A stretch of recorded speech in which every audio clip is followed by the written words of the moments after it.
Good morning, class. Today we'll be talking about the assembly of the oboe. Let's go over the first parts. You have the first part, which is the bell. It goes at the bottom. What you need to do with this is for this particular model of the oboe, you need to hold this key in all the way, and then you grab the bottom joint. As you see here, this bottom joint has a protector cap. These protector caps protect the cork, and it helps keep some of that moisture in for your cork grease. Now, as you see here, you want to make sure you have this bottom hold in, and then you need to grab it firmly at the top up here. Make sure your back of your hand is facing like this, so you won't bend in the keys. And then you hold the key in, and then you twist until you make sure that both of the bridges line up together. All right, the second piece you connect is called the upper joint. You make sure you take the cap off, and then as you see here, there are two connecting points here, so you have to be very careful as you put it on. All right, now lastly, the final thing you put together on the oboe is the final part is the reed. The reed of an oboe is a double reed, and you may make sure that you soak the reed for at least 5 minutes before you put it on.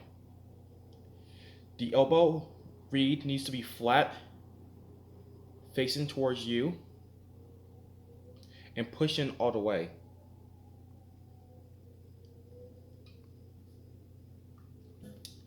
When it's time for you to play your oboe, you need to make sure that you are sitting up straight and that you're tilting your oboe at a 45-degree angle.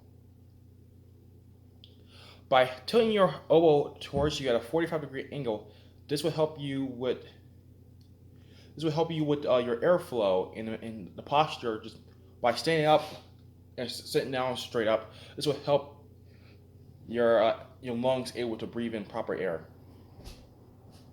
All right.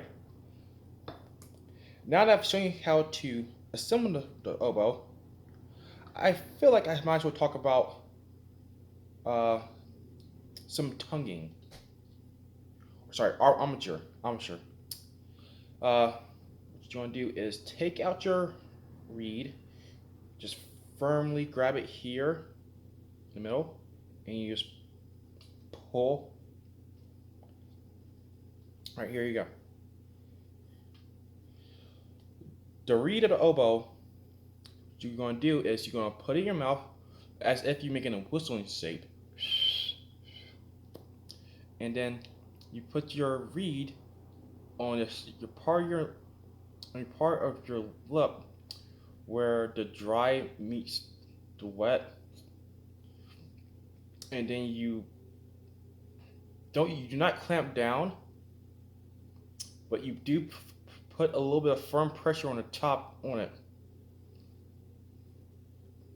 And how you produce sound is you try to blow air in it.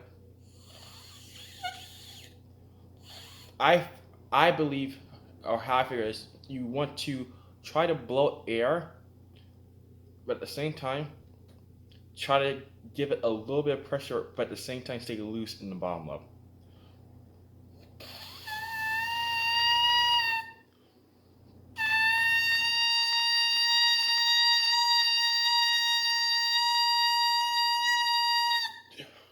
Okay. Another thing about a double reed instrument is that because you have two reeds together, you are not able to tune like a conventional single reed or other brass instruments. Which your tuning all comes from the reed. And that being said, so your tuning comes from how firm or loose your armature is and how pushed in your reed is. Watch.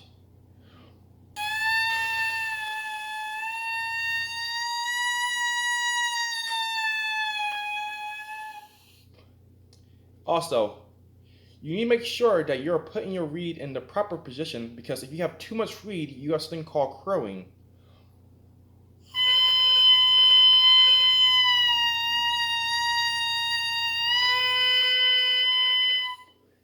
When you play your oboe, you do not want to hear crowing in your sound. And I believe that's it of my video. Thank you.